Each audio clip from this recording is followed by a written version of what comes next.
Welcome to my channel. In this video, I'll show you how to send large files using Outlook step by step. So, let's get started. First, open Microsoft Edge browser, type Outlook in the search bar, and press enter. Then click on the first official Outlook website and sign into your Outlook account if required.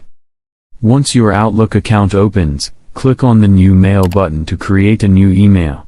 If the file you want to send is too large for a normal attachment, you can use Google Drive to share it. Go to Google Drive, and locate the file you want to send.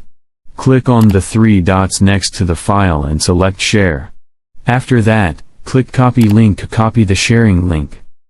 Next, return to Outlook and paste the Google Drive link into the email message. Enter the recipient's email address, add a subject if needed, and then click the Send button.